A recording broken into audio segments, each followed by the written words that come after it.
I have no right to the music I'm going to play. So, absolutely no right to the music, people.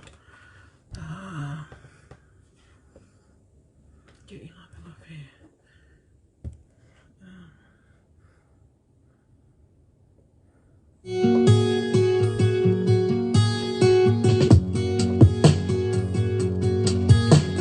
So much on my mind. I think too much. Read between these lines. Unspoken weight of words. But time comes to rest when you are by my side. It blurs. Hi, Satita. Hi, Balu. And I will follow where this takes me. And my tomorrow's long to the unknown. When all is safe can be my safety. In a world uncertain, say you'll be my stone. Changing every wind. Sands of time don't know our name. Big, beautiful Oh, lady. nothing sure, but surely as we stand, I promise I will stay the same. And I've never seen forever, but I know we'll remain. And I will follow where this takes me. And my tomorrow's long to the unknown. When all is safe can be my safety. In a world uncertain, say you'll be my stone.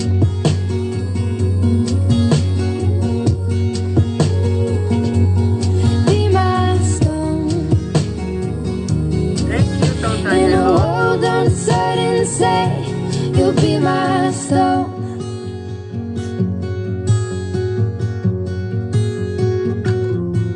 Oh, steady me, be my source of gravity. While my world's unraveling, say you'll never change. Oh,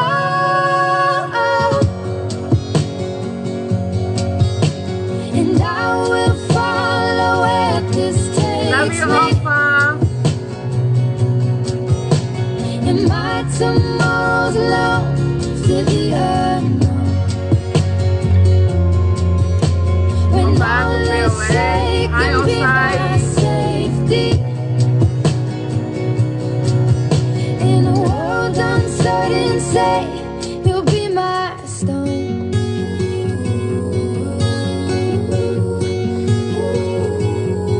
Be my stone. In a world uncertain, say you'll be my stone. Malo. Cookie foi fast ya o kuya ko stone. Cookie foi iba kita hini ko sa iya mapihano siya kia iga ko. But anyway, follow tau tai live he ko ko ya I hine pe he ko hange ko lau. Ko whainga mali ko toa pe o ku o mai. Pe te he whaika ki ngawe aonga. Pea o ko tali fia ki mautol ko toa pe tau kau patoa ko ni tau pes ko ni kau me mi pa ko ni e tau pesi. Kai pe he ka pau kai ke patoa ka ke ilota he pesi ko ni o ke tali fia ta tau pe ko e ke live ko ilo foki na e kai ke te ta ofi e mau letio mo e mau live mo e mau ngahi polo kalama Hello Samuel, hello Rima. I he teu mai koe ni o e teu whili. Kai ke ko tau situ a me whili pea o ku tau fia pe he mea kotoa. Nei kai ke whakahoko ho tau loto ki he ngahi whakaamu pe ma ngahi mea na tau loto ki ai. Ka ku. Ko mea kotoa pe ko mea me eiki. Ko iai e he ne pe he tau tari pe mai fia maari o ki ai ngahi mea ku hoko. Pea o ku tau se mata pe he ngahi ako toa tau lue atu pe. O kai ke pe he koe ospe ai whili. Pe kai ke tokolahi e tau kau kantiteiti na nau lava ki loto o whawhawhonga. Pea o whawhawhonga. Whare lea. Pea tau holo mui ai. O kai ke hamea pe he i ai patoa. Kou ilo pe tau tuita tau. I he fo i foi mea koe ia. Anyway, kai kamata mua e tau ki laivi o kou loto maupe ke tau kamata aki ai whawhita i ko tau eiki. Pea aku to e special lange ai whawhita i lahi o kou loto i he weekend. Yesterday was my birthday. Hoku hoko sia ia hoku tau whanga fulma wha ane afi. Pea ko iai o ku to e makehe atu e ahoni e whawhita i he tau hi mo e tau la mahao a ho tau wha mo ui ko whai ma e mo ui kai pehe ki te mo tolu. Whawhiawhia ma au pe a e ku asi mai o sia kia mo tolu ni ango kai ki tau whisi o whaki physically ka whawhiawhia ma au pe si o ka mo tolu. Lahi pe taimi ko e tau ngahi pousi pe mo e tau ngahi polokalama o whai pe ki whetohi aki pe a moe ha i he comments ka ku ikai ke wha lahi ha taimi ke pehe o tau whiohi ai o whisi o whaki. So, koe whainga maalia pe ke uha o laivi per neo o wai whaahinga unau kai na loto lele na toki si o mai he laivi. But anyway, o loto lele pe kau patoa ia ke te asi mai pe ko au pe ko hataha pe ia mautolo o ku tui ke patoa o ko tui au ia ko taim ko toa pe o mo pe a ke ai i he ope ke whai ha laivi ke whai a whaahinga tala noa whekau aki mga hi mea koe ai patoa o tau fia ko toa tau tolu kau supporters koe na tau tolu ke tau whemata aki ko iai te tau ngawe aki pe ngahi whakatulo pe a mai ngahi whakatapu o wha o whaki atu mei he platform koe ni ka tau kai hoko te tau laivi. Ko e ku fie asi mai a aku ko fie asi mai pe aku he ku lahi ngahi mea and I think o ku whakatai me mauleti o mau whakatatali ki hangahi information mo mea aku mau loto ke mau tala noa e mau ki leti o ko ni RTTI ka o ku hai ko ni ka ko ni ai pe whenga maari ke mau asi mau whai halaivi o ku mau fie o ku fie ke u asi mai pe i hangahi tala noa mo ngahi mea o ku atu ai whakamalo loto hounga mo loto maulalo mo oni ke te mo tolu kotoa pe ai kau tui patoa ka especially ke kau vota ko ni tonga kai ke ngata pe i ho omo kau ki he voti pe ko e fili kana mo to e ai fo ke whaahinga na nau kau atu o nau kau i he me mipa ko e ni o ngahi komiti whakawāhenga o nau pipiki ko ni ke poate a kakai pe ko e poate ko ni ko tau whiri ko e poate ia ai patoa ai kakai ai ni oksea ai Reverend Bronson whatai helu pe sekretari ai a te vita tuku mohe taki pe pehe ai ki katoa o e kau me mipa ko ni o e poatehe kai ki uto e more taimi ke whakalauak na utoro ko ilo pe mo pretty familiar pe mo e kau me mipa ko ne poate sai o kai ke pehe pe ko osi pe e tau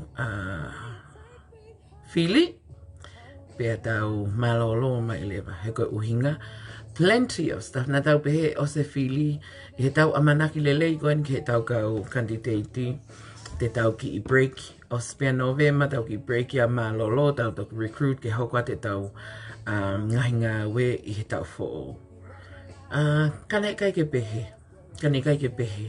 pia i he ene pehe na e si mawheswese o tau loto he ofa I he tau kandidati kona uhinga.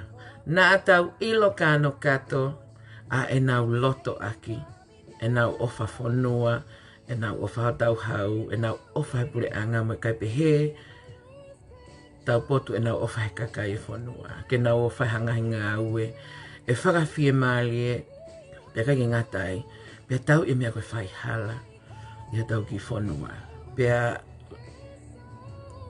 kai koe ke nai ke lava koe e fo I mea koe ia, tau move on. Oku tala a e tau wonga taha, moe malohi a whahinga mea, I taimi koe o na ota fail haturiki, panau toi get up o hoko atu. Ko iau tau pehe e tau tolu koe ni patoa. Ko ne tala mai pe koe na e tō, na kai ke lava tau kandidati koe, tau kandidati koe, tau kandidati koe, tau tali pe moe fie maali e. Ka koe mea whona hok maali e, he ko mo osi ilo I pe mea na e hoko. Na e osi, ai whiri, pe a tau, kono moni na tau mamahe ka na tau ki choose pe ke fia, he na tau lotu ki ai. Pe koe mea pe ko tari mea tau lotu, tau tari loto fie maari e. I kai koe ia. Na e ai lewa ai mea na e hoko I he au koloma e kakai, I he e nau ta e fie maari e. I he whaunga na e whai ake whiri. Pe a kou ilo o ku lahi, ai ngahi tolo ma he tai mini me he tū, mo ngahi whaha I ke he koe uhinga, koe aluatu koe ni ai e tau poate, pe a mo e tau kandidati koe ne toko wha, ai a ko tonga tapu uluaki, se as pohiva, tonga tapu nima, aka ne te ta ai lauti, tonga tapu fitu, paula piven piukala, kai pehe ki tonga tapu hongo fulu, ki a kapelieli, la no mata, of o logico ni e nau application ki recount. Anyway, koe foi to tonu whakakonistu tone ia, ko foaki e se astupo uluaki, ki ha taha o ku tae fie maarie, ki ha whaahinga mea pehe. Pea koutui pe patoa, o koutui pe ka pau na e ikai ke overwhelm, ai kau whafofonga kai pehe ki he poate koe ni ai kakai. Pea mo e tae fie maarie ai kakai, I he nau ngahi tala noa ko tā naki mai o whakatu una whekau aki mo e whaunga na e whai ake whili. Lahi whaketai mini e tolo mai tala mai, tuku e mate ka la patoa, tuku ho mo ha tala to. There's nothing to do with that. Namo osi ilo pe namo mea ki tonga na osi pe ai fupolo kala mawhili, pe neongo e ulungia na e kei tu upe ala paha na e whaifu celebration lahi. Na e kei tu at pe mo mato nusilana e whai maufu kai puaka toho. Ko ngai mea nene osi pre-plan pe ia regardless pe koe ikuna, pe koe ulungia. He koe uhinga koe lau maali e ia o ko mau koe he patoa. Na e tali pe he patoa. Ko whanonga ka neuhu I he whakatala noa. Pe ko sio hake ke laku mai kakai. A e nau tae whi maali e ki he mea mai tangata whaiongongo koe ni ko kalafu moala. I he mauleti o a neuhu. Pena kai ki uleti o a neuhu na mohea fulahi pe celebrate e birthday. Pena e lawe mahalo a kalafi ki he anga kone whiri mo mea pe lahi e laulia. Anyway, nau toki kolosi mai au sio ki he whaka eke kona se tita mo kalafi. Mind you, ko kalafi is not a patoa. Ne hao kalafi o popo ki ngai campaigns kona CRC ka pehe ki a tongo he utu ia ki he no tau I koni o e mea koe whaihala. Anyway, o entitled pe a kalafi ki hene opinion mo anga ene o ngoi mo ene sio a ana ki he whili ko he ola ko he o whili. Ko mea kon kene lau kon ki recount mo mea ko me kana u fia au pita to sio ka kalafi. O kuhuha ko comment I he post ko ni na e update mai e Melissa Eva. Whikau aki pe mai tuunga ko na I recount he ahoni. So in that case, oku iai e whaka amu ke o te tau wha loto mamahi in the littlest things ko I ngā response a hai. Unless o hao taha o tā I mone tuku hifo mone hanga o ha. O tuku peka kai ke nau tau ataina he anga nau tala noa. And I'm not saying he was right and I'm not saying he was wrong either. I'm just saying, koe anga ne opinion. Let's just respect him. Pia mo ene anga ene mea. Ka he koe tau ataina ka lafi koe kene state an opinion mone o ngoi whikau a koe me whili. O tau entitled ta tau pe mo tau tau ataina koe ke state at mo e tau opinion koe a tau tolu. Whikau aku me tau o ngoi. Pia mo e tau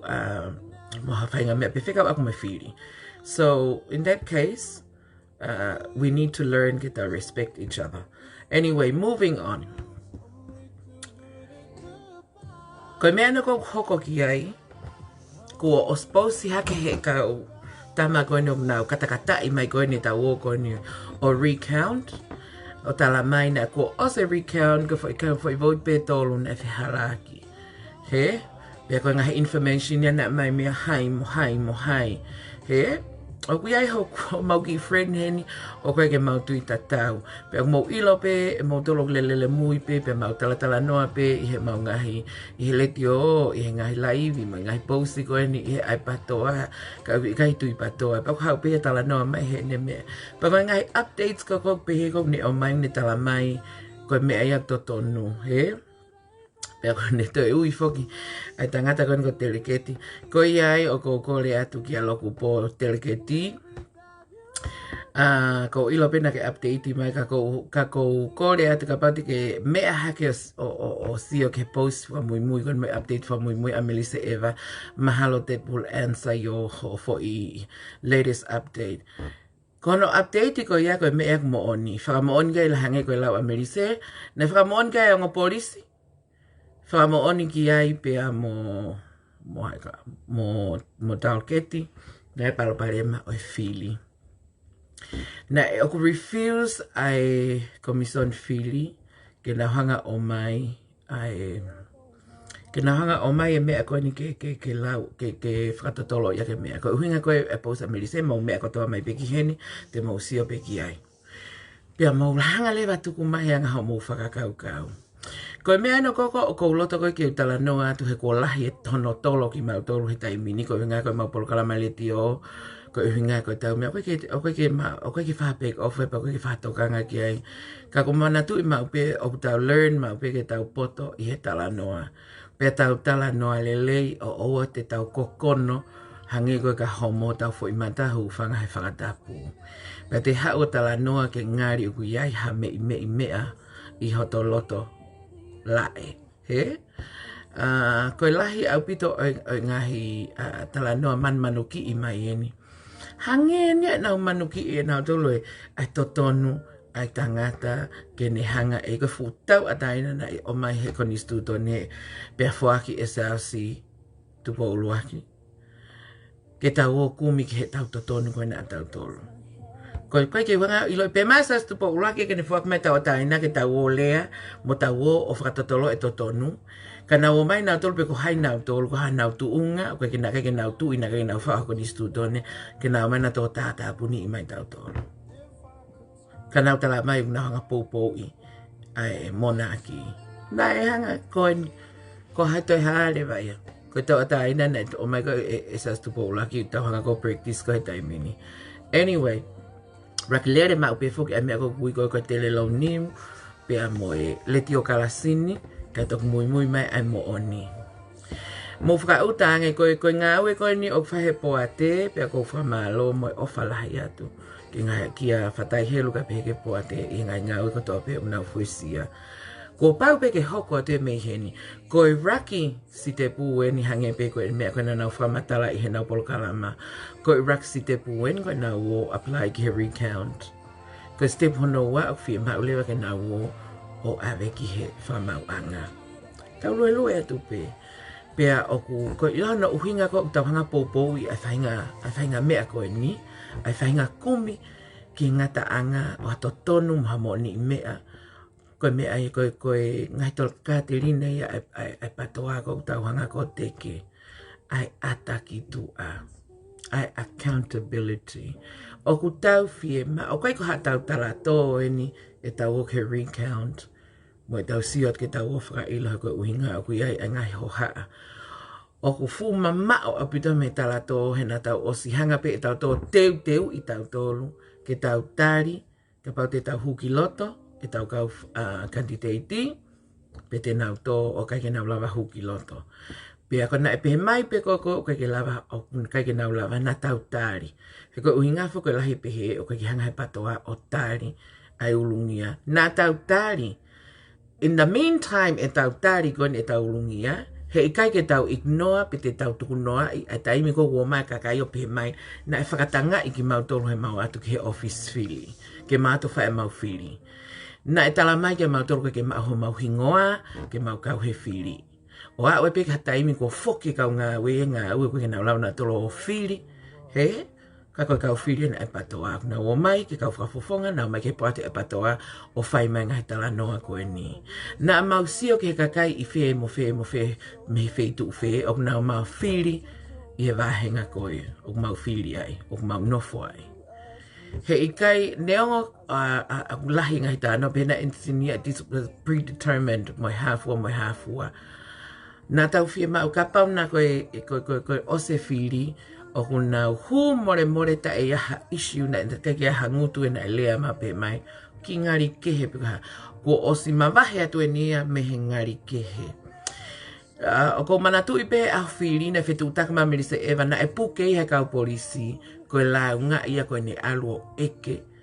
Koe ne alu o eke pe ko whē ai lisi na ase a kau lesi sita fo ou koe ni na ana pe ko fukau lesi sita toko lahi en lau ngea weni na ana lesi sita ke nau whiri ese aspohiva. Na e alu atu ke he whai anga whiri tata la mai ke alu ke whai anga whiri koe at ke whai anga whiri koe ko hai polisi o puke. So, whakautanga ke ka pauna kai ke whai anga hi mea koe ni. Ka pana kai ke sio mata kakai o nau whakamooni ina haue mo he ke mea whiri koe o kai ke nofo i wahenga ko ia. He ka pana kai ke sio kakai ko turi ko tuke kau whai o ngongo pia hu mo polisia ki tu a i he holo ni ihi kai tuku pe a whai whiri pe e toko taha ke ne lau. Kai ke toko ua, toko taha ke ne lau e whiri ai kolo ko ia. Ko ngai, ka pana kai ke whahasio ka whainga mea pehe. He ikai ke tau, ko tau tari, e tau tau move on, ko tau mai, tau ilo mea ko tau pe. Everything happens for a reason. He?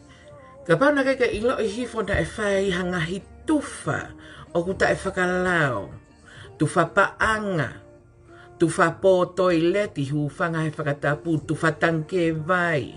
Who funded all of these, by the way? Ko heina ne fund ke tufa paanga i pehe hakakai. Ke tufa tanke vai, ko ngai tanke vai ahai. Ke tufa moe ha. Awe atu moe 8, moe ngai toko ni ki kakau la langa mea. Ko haina ne fande mea ko ni. Ko paanga tuku hau pe ai whanua, isn't it? Whaka forward pe kakai, ko nau finangalo pe, ko kai nau finangalo, ko nau loto lelei pe, ke whenga i mai ko e nau timi. Ka pau na kai ke whai hatu whai. Ilai mea kau tau whakawhetai ai, neongo e tau tō. Oku te eki ke namu lau e hingoa e tau kau kantiteiti. Na ana o tufa. Na ana o tufa hafo i mā, pe ko hafo i nūtolo, pe ko ha kapaika, pe ko hawhai ngā mea. Ne vai ki he timi ai poate ai patoa mo e nau kaukani ke nau o tufa ha mea pehe. It's not their duty. Pe aku ikai that's not their job. Ke nau atu o tufa puha moa. Na tamau whine eki. Na e kauang honau mo api a he tufa. Nge African di teita haku oslava ki loto. I he tufa moa. Tufa puha moa. Pe hanga whae aturi na to ke nau o. Anyway, ko uingai whakatala noa ko koi ki ai. Ko me ani ni ko alu ai hotau whonua ki tu unga ko ia. That anybody, just anybody can be bought a ke fo inu tolo. Pea ko tau pehe tato he fukonga mama ko eni. O kai ke toi poto hatahanu ke hano to ireti hufanga he whakatapu. Tau pehe tato na ke lere takai holo pe halalo fau mo halalo vaine mo mea ko ke fie ai ke o ata hau fo i po fale malo lo hufanga katapu. Fe ka pauna ke sa ia pe ko ia ke tufa atu. Ka koe mea o tu aha to loto. Koe loto koe mea ka. Na umari ia I he pongi o e ahawhiri. Na umari e pongi ahawhiri na e maua e whangaki I meili. A whangaki I meili mai koe tohi matala mai. Na mau he kaki o te ahingoa. Na mau o pou ke kantiteiti koe. Koe ahoni te mau foki pe o popo e si ausi he mau manat me lia ke tangata eiki I he ahawhiri. Ko tok change pe mai ne kakai koe ni na wana to popo ke kantiteit ke he oe wahenga koe ia. To change pe honau atamai I he foi on their way ke wharewhiri. Koe mea koe loto, koe mea koe liu ngofua. O a upe ke mo menit whaka o siu ke la pe o li liu. But anyway, osi e tau lau lea I he ngahi tufa. Mana tu e tufa koe na aisa ke koe I he a ene me ana e mauat koe he kau na mauat koe he kau hihi fo. Ai tufa tanke e vai koe I he pō koe pa whai whiri a he taha. Shame. Shame. That's really shameful. And then he got in. Mosia ke he uhinga o ngahi me aia. But koe ke toi pehe nei ha na e they got red-handed. Na e lautia ke peta maiki a tu whatanke e vai koe ni. I he pō koe pe whai whiri a taha. Koe utanke e vai a aisa ke eke. Na e lautia ke peka tamaiki hi fo ia. It's on the internet. It's on social media. O koe kau inga tau tala noa tato o mo usiloi pe mo te kastala noa koe na tau tō koe patoa. O ku tau mama o tato me mea kui koe me heka mo I tuku hifo mo loto tangia. O tau tala noa pe tau tō I effects ko ku os present mai ku osi publicly declared mai he kakai o tuku mai I nau ngai posi me nau ngai mea. Anyway, ko tala noa pe he koe uhinga ke mahau inga maari ai uhinga koe ni o recount o kunofu ai whangaki I kakai ni I o tolo mai. A mau tolo he taimi ni ko whekau aki pia moe hange ko na ori I recount. Ku kai ke mo sa ea mo tolo he mea koe ni what about mo ko pate mo manatu kono hanga koe ne vidia muaske latu. Ai ni ko kune mau mawa utaha ono o whaka ilo e tot lavu. Nei haia. E tufa ma mea koe and what happened? Pia neonga ne ita kakaya le matua o nau whiri na toi a sita. Kana I kai ke au ki he kōt na e mo oni awiria muaske latu. Koe uhinga ia e kutala noa. Koe uhinga e kutala noa. Ko hana e saipe fo I o ia koko o totongo e recount ko ia. Ka ko hame o ku aia ke tolo mai e kau whawafonga koe ne patoa mga ue pate kakai. Anyway, tau mu on me he tala no koe ki ai, o ku tau fia I he ngai ngā ue kotoa o ku hoko ati he po ate. And isn't that wonderful? Tō mai e tau kau whawafonga, e tau kau kantiteiti, o ku nau mai peo tū whakataha o hoko te ngā ue mo e po ate ai kakai. The party is still going. Koe patoa, we are alive and well and kicking. We so are. There is nothing like koe talamai kua tari e ui e patoa. Who are you kidding? E raktari o na ui ana tōruia. Okay, kai pehe ke toi mate e patoa aia. Anyway, ko uhinga whatala no koe ke ki ai. Pea ko o kai ke tau toi sio tato ra whainga mea ko mea peku ilo I hono laku mai ka kai whanki I mea. O kui ai whehui o ku o stonu ke tau mea. Ko whe ia ai koa team. What happened ke koa team? Isn't this the fact na state I mai si ausi pea moi poate koe e kakai ke tuku ai whaka puku si I koe ai atamai koe ko mautolu ka kau whafofonga koe poate e kau whafofonga. Pea na erase haka whehui koe ni. Pea ka au ke whiri pea mauto katoa. Koe haere poate rewa ai ha. Ai kau tae whakapofonga. Anyway, ko glave ki ai, he koe ke teha mea pehe. O kui ai whie mau. Ke mālolo au pito atu ai kei sio koe ia mo kei pehe.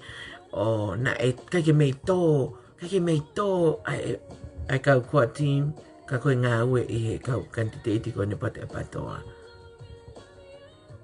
That's a really sad excuse. Ke te hao tala noa mai, hange I ha tala noa ha kau re ka kou te ke tō nau pito. Anyway, and we've never heard koe ke tau te whanonga tau tori ki ato e mea. All we know na e toko tāna ne mention hake na almo maateni o put in an application ke recount. Mahalo na e whea na e ofi pi hono fika. Pe moi fika koe ni o tatafu. So good luck to maateni. Pe moi whainga koe ia. He? O kai whake hange e tau kau popo e tau tori a patoa. Tau popo koe ke poate. Koe li hai lui. We kau kasta e mahino matolu tuu koia. He? Kua osi atu e me a kai kei hau peo tala noa pia sa. O kou ilo e au ia o koe whaahinga ia. O ku nau āvanga. Painga mea koe āvanga. Pukina te he āvanga. Mahalo. Ko eke pakai e motu ana ku manako tangata. Nak mate manako ia pi ven mo se aus. Kai te lava mohe au moi po, ta e lava mohe au moi po. Vea pe, pe pumbongi re e se aus mo piveni. Ho ata re e se aus mo piveni. E fia fi re e se aus mo piveni. Na mo ene mohe, mahalo ka pau ere koti ene mohe. Se aus si piveni, mohe ari hai. He? O mo pehe au se aus mo piveni. Tau si o mai kalas mohe koia.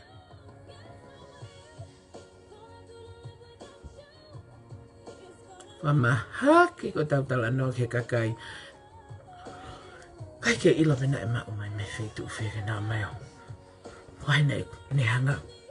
Whakakuari whai e whaahinga peke nā mā tala noa. Nā mā tala noa he. Politiki.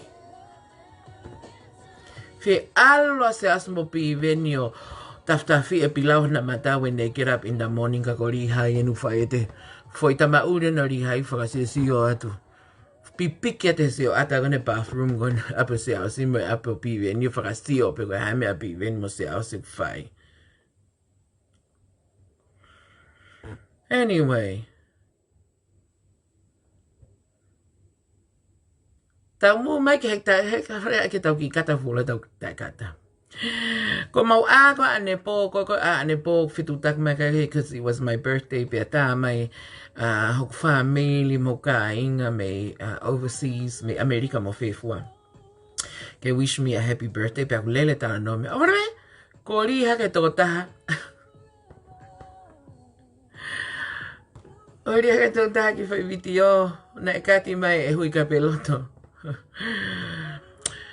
Ko mai foi bra go eni ko ai ko ku Cyrus Lea. O ko ilo ko lea tu kwa tau foi tunga ane ko ya ana mo Michelle. He? Pea ko o vale lahi whanongo ke mention mai hingoa ana ke pega mention mai mo hingoa pa tu ko au pe une tau ai. Ko pe une tau ai. He? Ai ko tala main ko mau tu whanga. Ko whanga tō whaafine ko e ana tu pou mo ana fotu pe mo velari. O mai mea ko o ko lota au ke whakatono. Mea tirila, he? O au ki a pita pua. O au hi foeni ki hea bra ko ni ko lea tu. Ko lea ai pe vela. Ai ko osi fehalaki pe. Kamata pe ko ke nau lea os fehalaki pe mei ai. He ko winga ko ke hata hea ko velari. Pe tonga pe na e nau so. Pe ko e tahana fine motu e kaunga api buana ui ko velari. He? Os fehalaki pe mei ai pe me pronunciation ni. That's first. Eh? Ka ko velari. He me ana e kiki tōti. Si hono box ne hata, si homo box ne hata ko velari. Cheers. Ko eku tulo pe. Ko eku kapati mo ngalo. Ko ngahi timo i ngā lona o mai mi hok friend gonna ko Yvette Goodenbell. O whatu Yvette, thank you o beautiful morning ko timo i ngā lo. But anyway, coming back heki for IBTO ko ia. Ko ne ita mai, ko based i he eku posti ko ni ki he ke mena hoko ki tari matua. Ke mea ke hau ka ti puloka ko o tānaki ene ngā oto o tā. Mo mea ngā ue, mo mea ako whetuku ko awe ko panake mo wiri pusi, mo wiri aho kawa. He? E rea tū, tō ngā ane, ona ke nofo pake tala mai, pake nofo pe mai, hok whangatua whaafine kon ko Ana, mo Velali, it's Valerie. Patontono ere loke ke lava pronounce hingoa ho tō whaafine. Oku Ana pea mo Valerie, pea koeni. Ka paulewa oku ke lea ko tō whaafine, pena e ako na ki i koe. Oku i kai ke hao tala noa, ka pau ke hanga consider ki mautolu ko tō whaafine, pea oku i kai lewa ke hao he ope, o lea ko whanga tō whaafine, ke uki aki ho o mō kau whakahihi anga ke nau kape ho whanga tō whaafine. Nai sai anga ke o te hau ko pe mai, hau whanga tō whaafine. He ku toi ngari wari au pe au pe he, o whakatatau pe ko ngai tala noa, ai pe au pe he e au, ko a mea whakatū. Ai o mai o whenke tuku hui whakai tala ka tō whaafine. Nai sai anga o te ke pe he, whanga tō whaafine. Ka ke pe mai pe kau tama koe na ai patoa. O ku toi ngari ware ange, ai pehe mai whangato whaafine ka ke hau ke tuku hifo mautolu mo ke lau mai ka mautolu ko hono uki uki atu ho o mo uki kau kakai ke nau ato lau mai ka mautolu. Ka pana ka ke ako naki iko ke o te gerea ko tō whaafine na ka pia tataki ai sayanga ke malolo o sikoe. Pea whangato whaafine pa ke te tala mai ka pau ai pongpongi wai mea ko fulunifo wai mea ko taftafi mo e kau kau. Ko tangutuan koe ni, mo mau asiat koe reti o, ka sio mai kakai kia te koe rea tu. Pia nau sio mai kia ki mau tolu. Te ke pehe e pehe he kakai ko hai a tau tolu o fulunifo, ko hai a tau tolu o taftafi mo kau kau. Kai whai ngā mea pehe o tau whaatala noa mai a ki mua. He? Ko te hau ko whai ko hatala noa, whakawhea ngai he mea kui koe platformu koe ni, koe Facebooka, me social media. Ka kai toko lahi, ko pana mo wako mea kona hoko ke whin motoko ko tilila. It went into her head. O kai ki kakai. Ka pai te be realistic. Te whakakaukau mau pe. Ko te hau ko koe neongo e te teke pe te patoa, pe te tū, pe te king for country or something. Whatever that is. Not everybody is going to love you. Ilo tau tolu e tau whi patoa, ko tau tolu patoa pe te tau whi ofa aki, pe te tau whi popo aki, pe te mau whakaloto lahi mai, pe mau whakaloto lahi atu. Os mahino ia. Ila kakai koe me whitu ke he, o hange mau asmai hafu mea ko vika nau tolu hu whangai whakatapu. Ko reality ia, o mea o hui ko te ilo, e te hau koe he o pe. O koe ke o expecte ta hako toko hao sio he te live mai ha, ke ofa mai a kita, ke tui mai ka kita, pe ha no. Ka wiai pe hono u makatu unga ona, kono uhinga o e mauloto lahi ke mau asi mai he o pe, because social media aki pe e mau ofa i he ngā ue koe ni, o ku mau tui ke visone koe ni ai patoa. O ku mau sa ia ke mau ngā ue, ku mau tui ki hono tau e whaihala, o ku mau tui ke ngai ngā ue o totonu, o ku mau tui koe pure anga lelei, mo e pure lelei, tene o mai hamonu ke kakai o whanua ko. O ki whanua ko nuk tau ofa ko toa ai. Koe me ai. Ka koe mea koe ke peko ke laivi pa te hau kina. Ko te osi expect pe kita e ai kakai ke ngenau sa ia. E si o mai ka kita. E ka kai ki nau sa ia he anga e te tala noa. Na kai ke wha ua ki he niko e uhinga ke uhanga whakai foi foi mo tolu ke mo wi foi fo ia. No. Na e uhinga e kuha u a koe ke uha ua tala noa i he ngai mea o ku hoko. I he pāti koe ni ai patoa. O koe ngahi mea o ku oai mea mo fia ilo ki ai. O koe mau ilo ki ai. Taimi lahi koe mea e mau tuku atu ko mai e kakai ai ka u popo e ni ihi o nau ilo na toki ai na nau sio mata ki ai pena nau whanonga ngai talanoa me ngai whakataha me ngai ha. Koe me afu ki a pehe. Ka ngai peka tau laivi koe ni. Ka koe ko kulau e ni i he tangata koe ni ko lea tu. Ko kulau i he tangata koe ni ko lea tu. E ne hau lau o lea mai ke mau tolu koe whangatala koe whangatō whaafine. Ka lau mai. So mai lea tu kau talaat ka te koe. Take a chill pill back off at ka koe. And relax, mate. He? Nai kai ke mau whai ha post kovi. Peko ha post palaku. Kia tipu loka tapu moia. Koe pousi. Nau eke atu pe au ke kau sopu. Peko e mo oni eni. Nai kai ke te hu atu au ia i he toenga ko meni mo me ahena. E toki whetu utaki mai kau sopu ia. O whakamatala mai. Ai mea na whakamatala e wili. He? Na e aluanga tipu loka. O taaki ene mea kotoa. Ko ene ita. Loi in kotoa ngai ta noa. Mea ke tala mai kon teke o mai e talimantua ia hapaanga e taha. He na e kauata hapaanga he pousi. Ko pousi was just a question. Ko mo oni koa. Ka pana mo usio kotoa ke pen ko pousi. Pe ko mo oni koa. Ko aluata tipu loka. O alumo ene ngahi mea ngawe. Pe hei kai ke ne toi whaka osi. Ai holo talimantua. Kai ke. Ko me ai kau me mipa. Pe ko me ai kolo. So po tau whaahau ke nau tala noa. I pe he pe ke kakai kono nau kawat. Na e ai nau whangakui ma mea na nau me mipa na nau. O whaheki kalapu kono ko talimantua. He? Na e o vare pe. Ko fo'o rewa ko ai e talimantua nau mea koe pataloni. Na kai ke anga talimantua ki ai. Ke ai ha mea koe pataloni. O vare pe ko ai pataloni. Koe poi ni koe au pousi mo e ke e lautu, leatu, lautu, leatu. Nei ke uia ko velari, he kon ko uia ko lautu.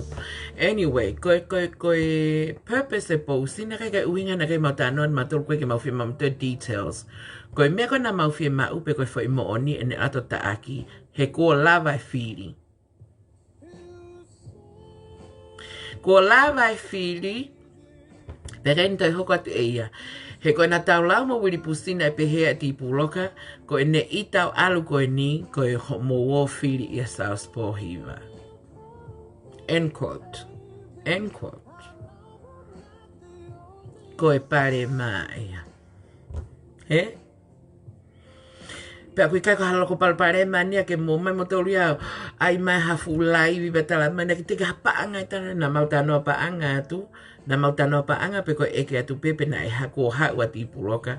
O al pea ke toki tite la mana e ngā wetana e fie mau mai loi. Ko e area koe ti puloka na e area mo taniela mano fetoa. Ko oswa matala mai kakai kono tano. Pea ko e area e whae ti puloka. He puts his hand up ke hao whai ngā ue koe ni. Pea kone ose ngā ue pea toki ai. Na e se ni tēnā o atu he kautani mantua koe ni me muri. Atearoa. Koe ua mana o tuke tupe. Te ke hapa anga e api pakono mo ni. Pea pako ke whi mau ke mo mamto tite ila. Ke whi ema ue ke tite ila koe poi ni. Na pe mai ke hao whai ngā ue koe uhinga koe ke mpe ni i ene huki loto. And now he's in, he doesn't care anymore. A te moto e ita mai moto le whai mea koko o atu he koe whai toto nupe ia. Pa moto mai ke tuku pe maha mea tuku ai pe ia. E toko lahi pe kaka ia. A we a sop tap foki. Tēnā wanga pena to whaka ose honau ki holo pa waka big deal ia. Good luck e atu e kati ke whanonga atu e hoko atu hano. Alo whenga ha bathroom ke tu he gym ko nau tai bathroom. Tupe tari matua ia he fix pe he kaka ia tari matua me me. Mipa tari matua me muri. Atari matua. No worries. You don't need to get your knickers in a twist, people. Tu pea tani matua ia ke fia maari pe mau pea nonga mo fia maari. Pea ona ke te hau ko te ai ma fo i live whakapopua ka rea tu. Fungari vare a pita live ko ia ho hori ki lau mai ka kai o lau me ka mau tolu. Mo re tai me ka kai o ma lau me ka mau tolu mau whapi ko ia lahe mau ngai ngā o ke whai ke mau to whas toka ngai. Ka pauna ke tu us mai neha kau patuari mai ke mau whaka o whai ia si siot ko ka koe. Whatoka ngai ai. Alko toka ngā ke ho mea kuku ai.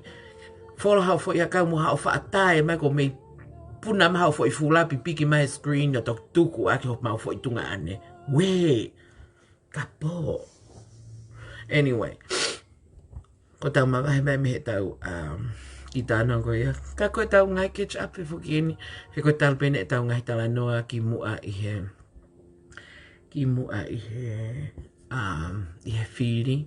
Koe tau matua pena o te hu mai koa whakalea atu. Whakalea atu pe pena i kai he laivi.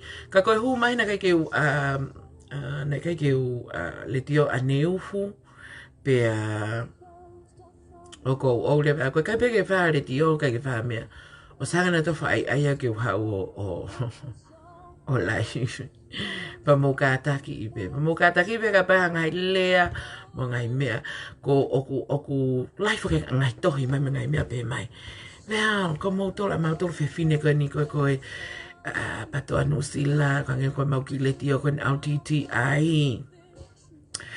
Ko pita pua na mo hai na lau mai ka mo tolu. Os mio ibe mau foi ke afecta ma to mio ibe ke noa pa mau lu ibe mato. O kungari vare ke te hifo ki he revolo o pita pua ke te tala noa i mo pita. First of all, na raki tala mai o whaiwhekau. Ko tu ko i te mini o question mark e ne whaiwhekau. Pea ko taimi lai ko ne bla bla pita pua mea ko ke te ai whaka mea mana mo mana tui mau pe o ku ususu. He comes and talk e mea ko ususu. Ko whukotu e ni e ususu i hangeha fo i mea. Hangeha fo i, it's like a cult nai e anga tau whaka kau. Ai usu. Ka pauna e hanga taha whaiwhekau, tau pehe pe ko whaiwhekau. O kai ke ngawe ake usu ka haa whukotu pe mai timiloi. O kai ke tā u ka tā la. Timiloi. Because usu is another word for whananga or loi. Or something made up. O kai hamooni.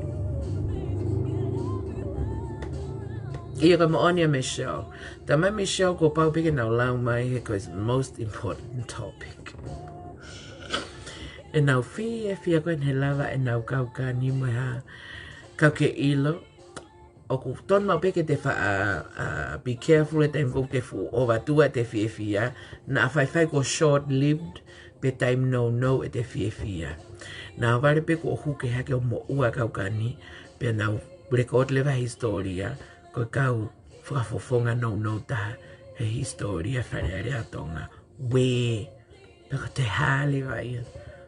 We. Anyway. Ko tāna ko ki ai he ku talu e tu ati miususu. I have never been ke alosio ha mea.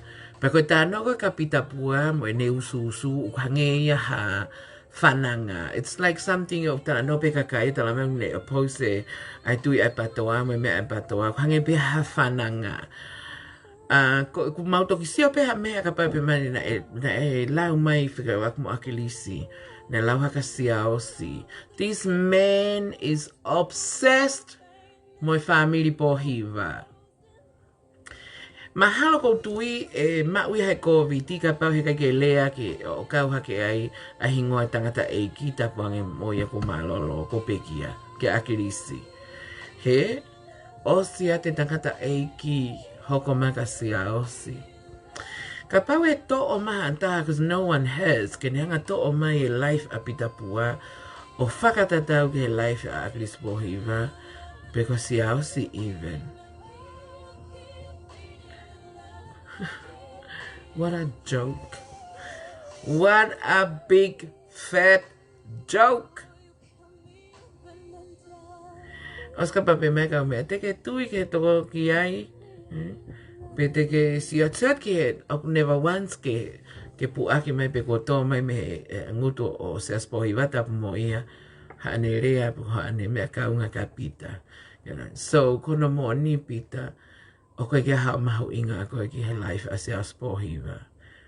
Pau ke iloi, o ku ke kau koe pita pua pe a moitu, I hono, hono bring it attention ki he family pohiwa.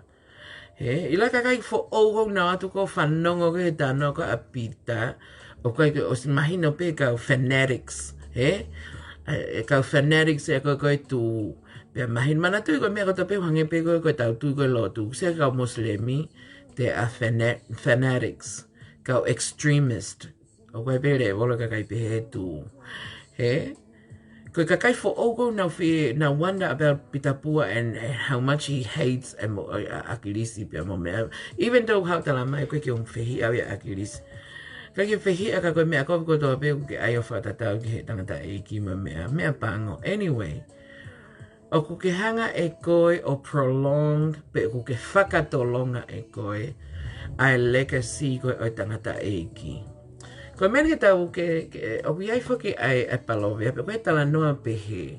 What you do during your lifetime, he, ka pau e remember ko he, os taim koe teke mo, koe toko taha mahu inga, e toki ilonga ho mahu inga, e taim teke more atu ai me mamani. He? Ka pau na ke throughout your life na ke tokoni, na ke whai ho tūku ngata ke tokoni mo ke ofa, ki o whamiri, ki siasi, ki he whanua. He? Guess what? Koe taimi koe te ke puri atu ai mei mamani o tanu koe, e kei tala noa I peho hingoa, I he taimi ko toa pe koe whainga maari e. Wewa pe whai hatala noa lelei ka koe, pe o ku whai hatala noa tuku hifo. I hata e maa usia haka kai, e kei tala noa I pe koe. Wai? He koe uhinga koe ai nea ho makatu unga, he? Nea. Pea pehele wa e tau tala noa. Tau nau tolu hono whakatolonga ai legacy o Akilisi, he nau hanga pe bring up. And some people, ko ila na e tohi nei whetu tatu mai toka tahaka te au ne tala mai. Na kei ne ilo ea fu mea pikau aku mai patoa, ko uinga ko wholoa whau ene no muri. Pea na e no fo pe ia o sio I he timi usu. Pako ne tohi mai ko matala noain, ko ne eke whika aku mo pita pua ko talanga, I don't know much about the man. Pako uhinga ne tala noa ne tala mai nau sio, ko mea na uhanga ilo I there's a lot of hate that comes out from him. Pea alu lewa whekumi ko uhinga ko tau hanga ko e pita ko koe o malanga I he palaku ma kovi o Akilisi. Pea ne pehere wa e ko toko taha ko niko toko taha is well educated, yeah? Pea pehere wa ke alu o whekumi. Ai au ne whekumi ka ingoa Akilisi mga mea koko ase ake. Whanongo he ngai whaka eke he YouTube mo ne mea. Pea ne toki whakamea pango ia he ne nofo ko he tū. Koe ka kai ko kwa mea ko he o nau meke nau judgment ke mea o nau sima nau ilo. Pea make sense pea ka nau tole nau mai ko ilo pe koe tangata whewhe. Pea kone pea mea ka te au. Never once te sio. Pea koe kiu ilo ea pe koe mau inga toko taha koe ni. He koe kiu sio. Alaka ne fuha Akilisi, it's the same thing. Kau te peke tua taha throughout tene tau e whiha ko huma se aosi ki he politiki. Ke whanongo ki ai wai oku ne puaki mai ai hingoa tangata koe ni. Ko iai, manatu. Koe ne fu mau inga whau ha mea. Te tau tala noa mau piki ai. E tu. Saka mea ko mau o mai ko o whinga ke mau nofpeo tā noa ha issue. Koe mea mau inga whau ka mau tolo. Ke mau tā noa. We are not perfect I he anga e mau tala noa mai mau whakaukau. Ka mau whakamaloa taho o mau tali. Ke shea atu e mau whakaukau ke tau. Pea ka pau kwa ha mau tono no mau whatontono. Pa mau tala mai. Pea mau koe anga e tau whetokoni aki. Koe anga e tau whetokoni aki. Kaike. Wha ia kai peke, he kai ke more taimi au ke pehe ko ai hao. halau ka pita o kou whaawhaia pa kou pehea ka pa te tau tau hange kou tau te hifo tau le ki lalo kia tapa o he riga ai ke tau hifo ai ke whaatau tala no ke oh good luck at mo me ak whai pe ka pau kai if you got nothing else ka ko mo ngutu taha mai pe good luck at ke mo me ak mo whenga ke wi le pa ha mo tau mo but anyway koi ki live e fia fini ko tala no atu pe ni ke me ko ni ko update te me tau fili ko ilo pe tok fai hapolo kala mare tio pe toki me mai ki a se a fatai helu kai pe he ki ati tu mohe kai pe he ki ko nga tau ka fafonga pe mo Melissa Eva ke nau o mai o update yet straight from the horse's mouth me nai ho ko ilota I office na o ko ke fai recount he ahoni o ku ai ma whana mape, every time o ko tala noa ke tau pua te mo mea, o ko ma whana mape. I'm grateful ke mea kona e hoko seat ke nau ke tu umai o tu whata pia moe tau kau kantiteiti, pia moe tau kau whafofonga kona e hoko whili he. O hoko atu ai, ai tau e whaihala. Ko issue pe arise ke moe patoa, o I kai ke lele. Ka pau te tau pepe, mata vai whewha tau whenga, ka te tau whenga, he kai ke moone lau koe, ele atonga koe, he kai te tau hanga tuku e waka, ka tau kakau. Ko pau ke tau whenga in any way we can, in any way we know how, ke tau whakatontone mea koe ke totonu.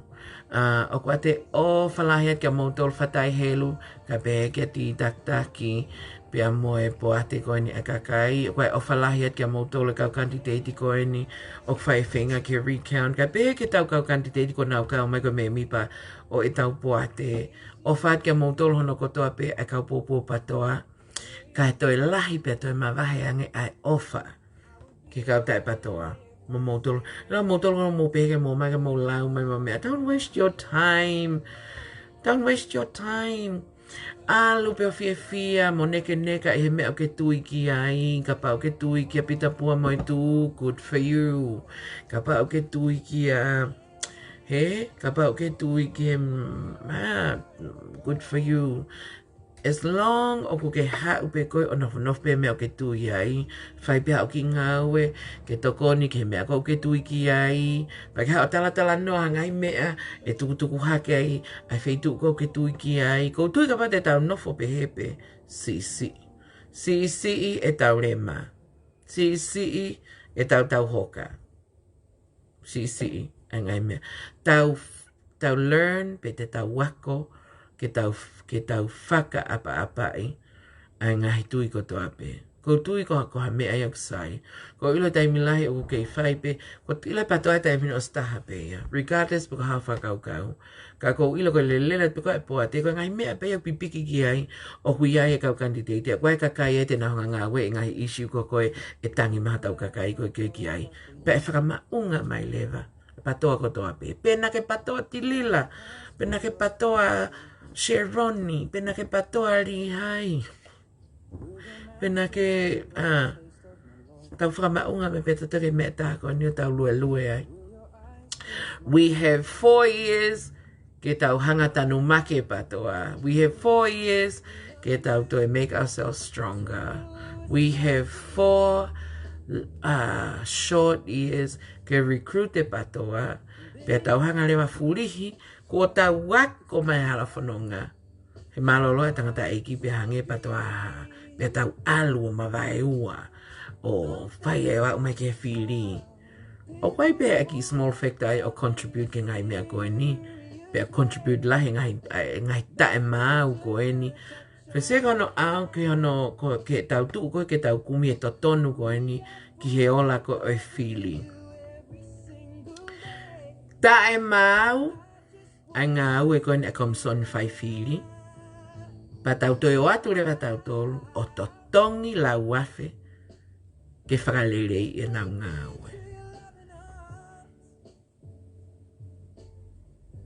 Anyway, tau hoi tatu tau puwha te volo tando. Ka koe kai ke koe uhinga koe mea whakau tau uhinga ki ai. Tau whenga mau pe, ke whenga tapa koto hotau ki pure anga. Ke lele. Ka paulewa o ku pehe, o ku sai ke tau whai ngā ue koe ni, pa tau wau ki whare hopo, tau wau ki courtroom, o ave ki ai e tau ngahe mea koe ni. Kono uhinga ke ha. Ke tuu ia historia o na toi whai ha whiri, para ku pehe ni hangai koe whiri koe ni, if this is proven in court. Wha ofa tau kakai ka tau sio atu, not only na worry, kai ke ave o na leo au, ka kato ki wharearea. Nai kore mai e tau hau ke tau whiri whapoto-poto, pako nau si o atu e, o atu e nau whiri whapoto-poto kei abuse pe ia.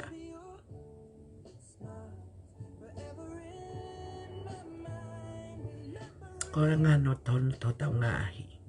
But anyway, o kui ai tala monu te tau waweni pehano whakamahino mai e mea ko ia pa mahino whakamahino mai ai whakatau kai ki ilupa nau ki whakatau hospital nau settle down he tai mini ke whiri hatau pare mea katau hoko at.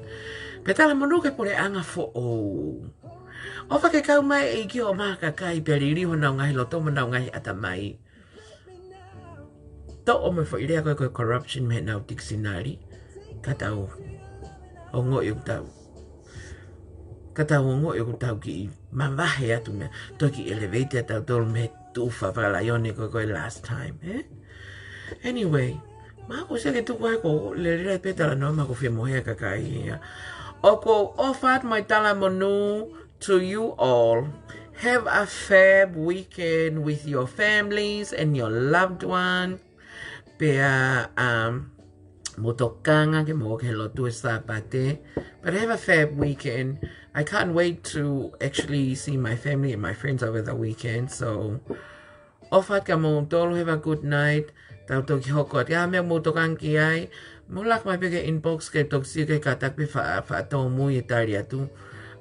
O kulahi au pita ai meiri koe ke lava kako whenga peke utari kono uinga. Mau inga ma koe tātoko toa pe ko hano mau inga. Koe ke hataha e tai hano mau inga. O koe ke hataha e ai hano aunga. Koe ia ene pehe. Love you all. Good night. From me and me.